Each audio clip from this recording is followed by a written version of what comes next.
a lot of us that float around this channel have had jobs, right? We've had jobs. We've had jobs that sucked. We've had jobs that sucked that we probably thought about quitting. Well, today we're reacting to 10 wrestlers who shockingly quit WWE during a storyline. If you guys like to support the original uploader of this content, please click the top link in the description. If you want to react to content with us live on Twitch, click that bottom link. I don't got to tell you that all the time. If you're young, you got to get out of here, though, because when I react, I use very colorful language, and I don't want you getting in trouble. You're not my responsibility. Get out of here. If the algorithm has brought you to me, you can no longer leave. You're stuck. I'm looking you directly in your eyes. You can't go anywhere. I'm hanging out with you for at least 15 minutes. Let's go. You on your lunch break or something? I'll keep you company. Don't worry. You don't have to show anyone around you what's on your phone. This is between you and me now. It'll be weird if someone else sees this. Make sure your headphones are in, okay? With that being said, let's go. Me and the chat are ready. Are you ready? Are you with us? 1, 2, is this on? Despite seeming so larger than life on screen, wrestlers are only human. Just like us, they can grow unhappy and burned out in the workplace. You take my career, you try to shit can that didn't work. You don't care about a human being's life. On top of this, they might have to work to the point where walking away is the only option. For this video, we're highlighting various examples of talent that quit over the years, as we cover 10 wrestlers who walked out on the company. By the summer of 2002, Stone Cold Steve Austin had been fed up of WWE's creative for a while. His character was going around in circles, as old storylines were being rehashed with far less stakes. From being paired with Scott Hall in a middle of the card match at WrestleMania, and then no-showing Raw the night after, to the tiresome angle with Ric Flair which had no direction. Steve had requested to work with Eddie Guerrero, and they were set to face off on pay-per-view.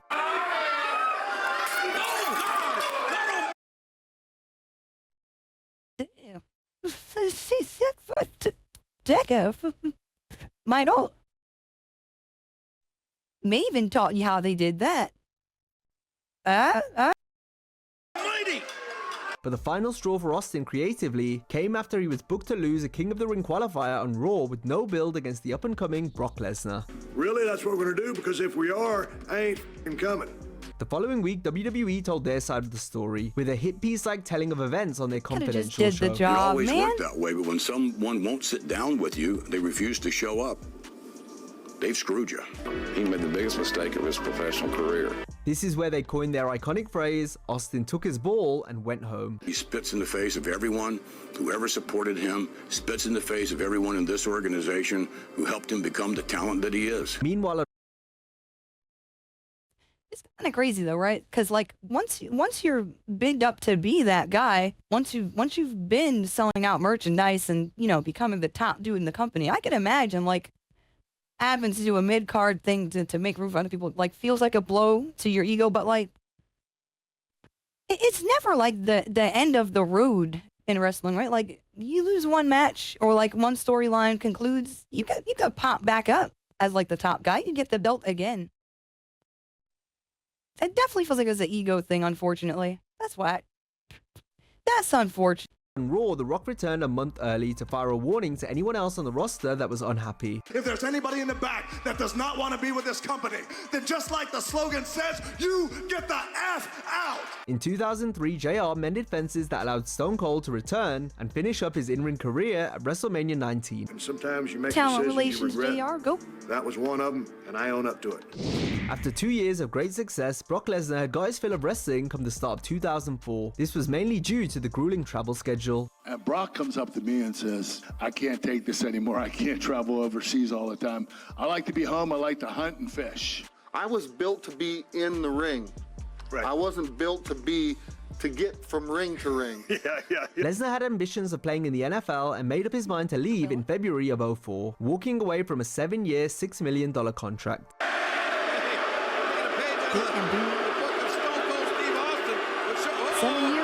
That was to Vince right there. That wasn't to the fans. Everybody took that the wrong way. After a brief stint with the Minnesota Vikings, the WWE tried to prevent Lesnar wrestling in Japan, resulting in a legal battle which Brock won. Lesnar later expressed interest in joining Kurt Angle in TNA. However, the company were unwilling to give Brock a big money contract on the same level as Angle. Joe, imagine that timeline. Lesnar and TNA? What? That's a crazy what if. Lesnar was so fucking over back then, man. He was huge. So that's all that fucking Here Comes the Pain. If it came cover, I was like, Mom, please. Mommy, please. Buy this Christmas. I just want this one. He said, hey, what are you making? And I told him what I was making. He said, if you can get me that, I'll come. And I approached TNA and they said no. In 2022, Lesnar was said to have walked out on WWE Hell again, no. this time during a SmackDown show after Vince McMahon was forced to retire due to the former chairman's misconduct allegations coming to light. Although Brock ended up appearing on the show, we later learned that the reason for the walkout was as a result of Lesnar also being involved in the controversy surrounding McMahon. Be a master. At the start of 2001, Jerry Lawler and his wife, the Cat, were featured in a storyline with the right to censor. In the middle of the feud, the Cat was abruptly released from the WWF after the creative said she was hard to work with. Oh, mate, would you do me a favor and just tell him to call me back later? I'm kind of busy right now. This came as news to many, including the King, who following The camera discussions with work both be JR and fine. Vince McMahon, chose to quit the company in solidarity with his wife. Last Tuesday night, the Cat was released by the WWF. Jerry the King Lawler walked out right alongside with her. I said, well, what's the reason? What did she do? And Vince said, I really don't know. He said, not my decision. And I said, not your decision? Well, whose decision is it? He said, The hell? Vince can't like veto a firing? Like what? Not my decision, bro. That's grounds for a headlock. Shit. That's definitely grounds for a sleeper hold. What are you talking about? You're the boss. he said, I guess creatives. Usually when someone has a bad attitude or something's wrong in the company, they'll call them aside and pull them in their talent relations room and talk to them. Nothing has happened like that. I said, JR, I don't believe this. You know, there's something more to it than this. And he said, well, that's just all Vince told me. And he said, I was just wondering if you could tell her. She would ask for the logic behind something that she was going to do. If you're a good producer, you got no problem with talent asking questions because you can explain it and sell it to them. But in any event, they lost patience. It was just a short time later that Lawler would learn his wife was having an affair with another man. I want to get naked! Ah, man. Shit. Oh, that's whack. That's unfortunate. Damn, King. Damn. I mean, say, yo, can I get my job back? Please. I really quit for this harlot, for this Heather, for this whore. Please give me my job back. Later that Lawler would learn his wife was having an affair with another man. I want to get naked! This caused King to end their relationship. Shortly after, Lawler was asked to come back by WWF and made his return the night after Survivor Series 2001. Experience for you. But tonight with Trish Stratus and Stacy Keibler in the broad panties match. And the Oh, is that what activated the D-Gen? The D-Gen King arch? Oh man, it was like puppies every time, bro. It said, yo, the thirst is here. Gotta spare this time. King's back. All is right with the world. In 2021, Jeff Hardy was at the lowest point of the WWE totem pole he'd ever been as a single star. And with Matt Hardy enjoying a featured weekly presence in rival promotion All Elite Wrestling, fans were calling for Jeff to reunite with his brother and join him in AEW. However, Jeff was still under contract until the end of 2022. But after he walked out of a tag match during a house show, many questioned if Jeff's days with WWE were numbered. It was one of the smartest things I've ever done because everything worked out so perfectly. Some feared Jeff had relapsed after a period of sobriety. Jeff denied these claims and insinuated that he walked out on the match because he was ready to leave the company. WWE, who had feared he'd relapsed, asked Jeff to enter rehab, but after he refused, Jeff was granted his release. Then after learning Jeff had passed the test, the company offered him a return, including a place in the Hall of Fame. Hardy refused and instead signed for AEW. Nah, they were like, yo, our bad, please come back. Yo, you could be in the Hall of Fame. Jazz, if you come back, you could be in the Hall of Fame, bro. We got the whole ceremony planned out, please, bro. That's disrespectful, man. It said, yo, please go to rehab. You were like, what? What are you talking about? Damn. Damn, man. Yikes. Not even a yikes. That's a singular yike. Oh, well. EW.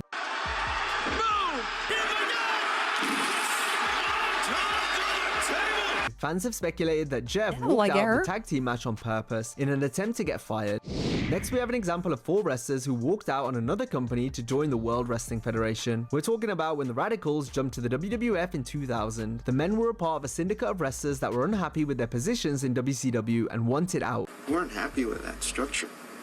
They totally treated us like we were the enemy. This group also included Rey Mysterio, Conan, and Shane Douglas. However, the WWF were not interested in either of those 3, so they stayed put. Guerrero, Benoit, and Malenko, on the other hand, were eventually granted their releases, but only after an incident between Benoit and WCW agent Mike Graham forced this to happen. So Mike said, well, fuck you guys, I'll stab every one of you. He threatened us. I called Time Warner's and said that they were supplying an unsafe work environment for all of us, and we made it to a big fucking deal where they had no choice but to let us go. Benoit didn't trust Graham because he was good friends with Kevin Sullivan, and there was heat between Sullivan and Chris due to Benoit getting with Kevin's then wife, Nancy.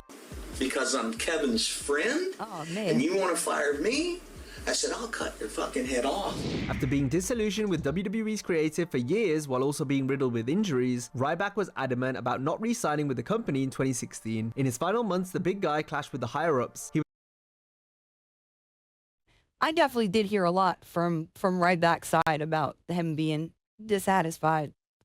This is a fellow that they tried to get over crazy at one point, right? He definitely had the Goldberg. He had the Goldberg rub on him. No. I think he has some issues with Punk too, if I'm not mistaken. He was upset over the pay structure and didn't want the company to have control of his social media. Ryback was completely checked out by the end. Fans could tell this by how he taunted ex-rival CM Punk by copying his taunts and moves on screen. There, the one side is completely off. Could be 99 time. Well, this is the mentality Ryback has always had. He's always felt that. He precedes anyone else. He always felt. Ryback even got in Vince McMahon's face after Vince scolded the big guy for doing the feed me more taunt despite being a heel. I wanted to let my contract run out, and I was threatened. I was told they're gonna job me out, pull me off TV, and fire me. I walked out. I told them to take me off their TV show. I was asked if I wanted to see Vince. I said no, in not so nice words. Vince McMahon gets up out of his little chair in the gorilla position and was furious. And he comes marching over to me, in which he says to me, "Are you fucking stupid?" I literally get right back in his face and I go, "No, are you fucking stupid?" Vince McMahon went back and sat down and put on his headset and didn't say a goddamn word to me. Business has been so shitty for so long because of one man, Vince McMahon. One man and his greed. And I promise you it won't be a good ending for him. It was just a few weeks later that Ryback walked out for good. In 2017, Neville had reached his ceiling in WWE. He'd previously impressed as a member of Monday Night Raw. Get ready, Ruffalo! Is he gonna hit it? But upon doing all he could do in the Cruiserweight division, many expected him to return to wrestling as part of the main Raw brand. However, after being asked to lose a match to Enzo Amore for a second time, and with no plans laid out for the future, Neville felt that he had to quit then and there. Neville's That's the ego thing. I would feel very disrespected as Enzo. Like, bro, what's wrong with taking an L to be on some goofy shit? It's okay. You could win it back. Like, fit.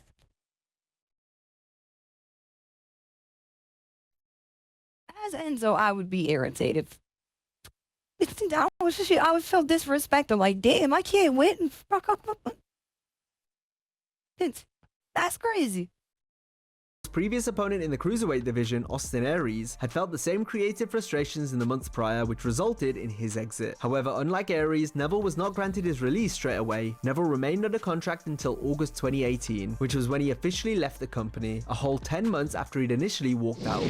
A battered and creatively stifled CM Punk was on a collision course for danger prior to his WWE departure in 2014. He was upset about being snubbed in the main event of WrestleMania and prevented from getting movie roles, sponsorship deals, and appearances by the company, while other wrestlers were given them instead. Not to mention the bad creative and being made to wrestle while hurt, sick, and in a bad state of mind. Punk was miserable and had to leave before something even more serious occurred.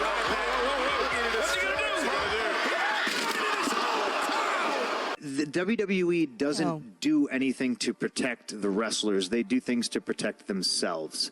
If I didn't leave and walk out, I would be dead. sick and I was hurt and I was messed up. Punk's departure and subsequent lawsuits that came from it forced some big changes within the company, such as talent being allowed more time off, especially when hurt or in poor mental state. In 1995, Jeff Jarrett was in the midst of his run as a country singer, where it was said to be revealed that it was actually the roadie that was singing Jeff's songs all along. Spend my days working hard on the go. The hands on the clock keep spinning too slow. I can't wait to be alone with my baby tonight. Sound familiar? That's the real Double J, Jesse James. But before this could happen, both men promptly quit the WWF. This went down after the In Your House 2 event after Jeff had lost to Shawn Michaels.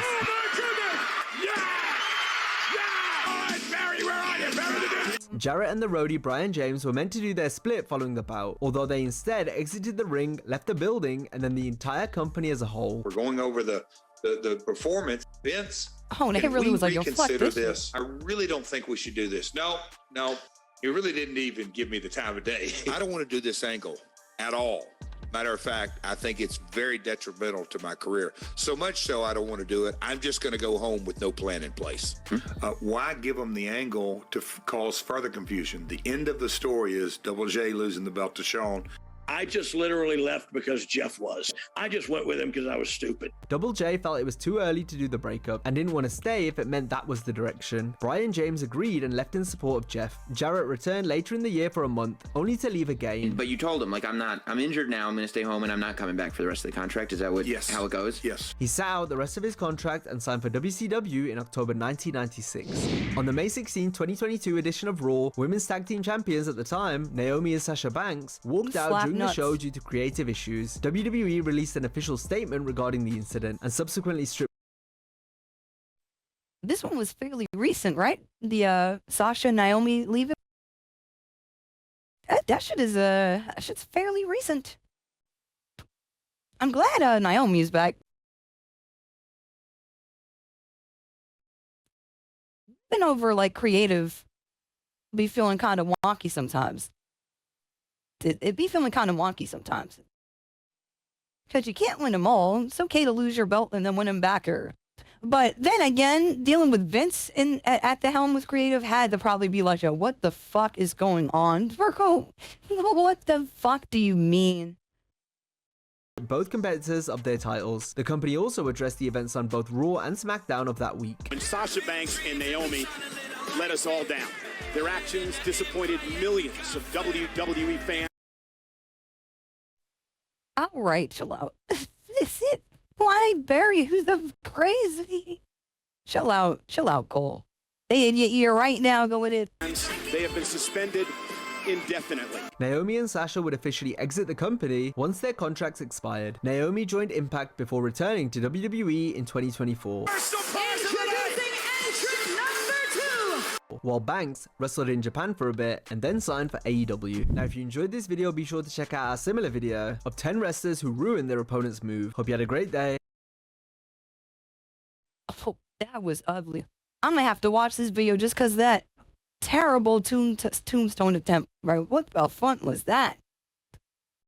Oh no, silly folks. What was that? It's all Robin. Stick to what you do, my brother. If you guys like to support the original upload of this content, please get the top link in the description. You know I appreciate when you do that. You gotta show love to where I'm getting the content from. I'm just reacting. If you would like to react to content with us live on Twitch, you know where to find that link. Stop playing. You know what it is. Pray video. We always watch from Wrestling Flashback to have some good stuff for us. I'll be seeing you in the next video. Don't be a weenie or I will find you. I still have my hammer with me.